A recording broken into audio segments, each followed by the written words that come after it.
For this video, we're gonna discuss about the Ubuntu installation.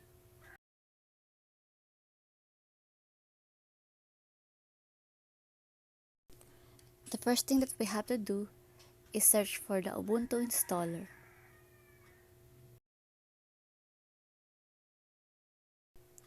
Just click the first or the second site at the top.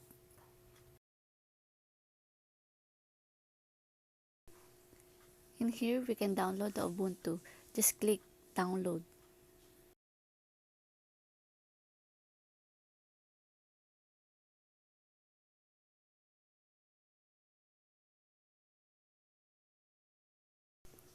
Now we just have to wait until it is finished downloading.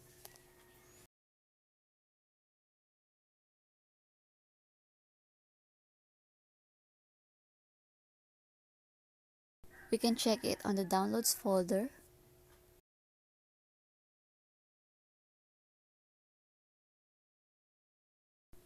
And now we will open our VMware again.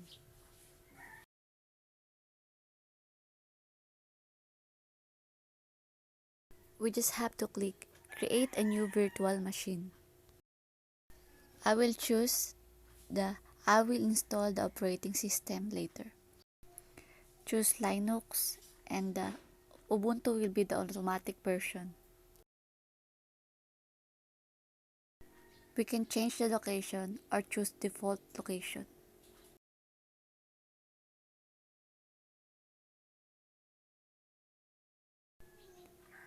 We will change our maximum disk drive to 30. And we're gonna split the virtual disk into multiple files. We're gonna customize our hardware so it will remain as is for the memory and processors. Then we're gonna use the ISO image file that we downloaded a while ago.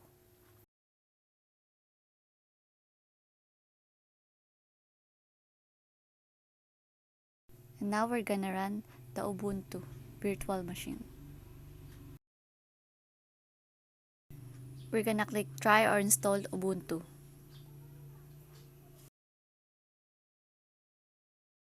Just press enter.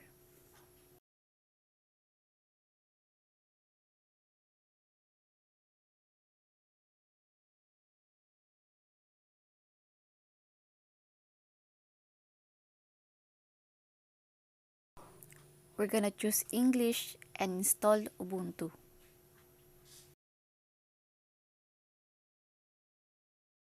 Just click continue. We're gonna check the third checkbox and then continue.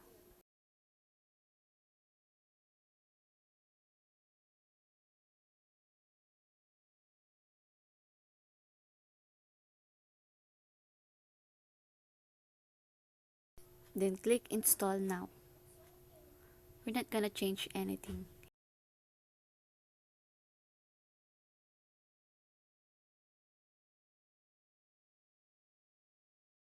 Just click continue.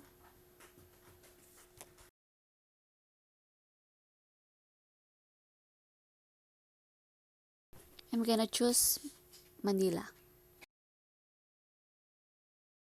Just fill out all the informations that are needed.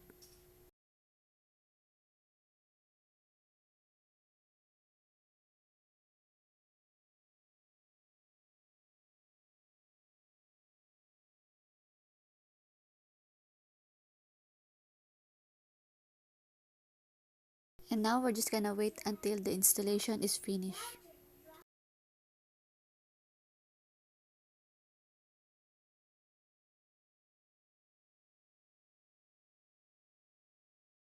And now we need to restart our computer.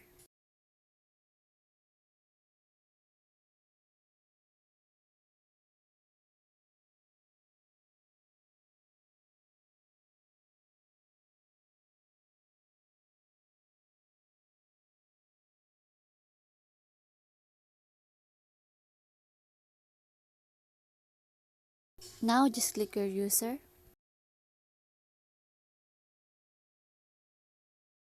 and enter your password.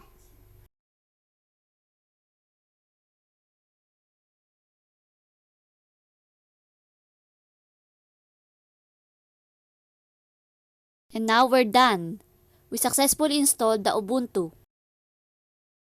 We can now explore and check out the different features of Ubuntu. Thank you for listening.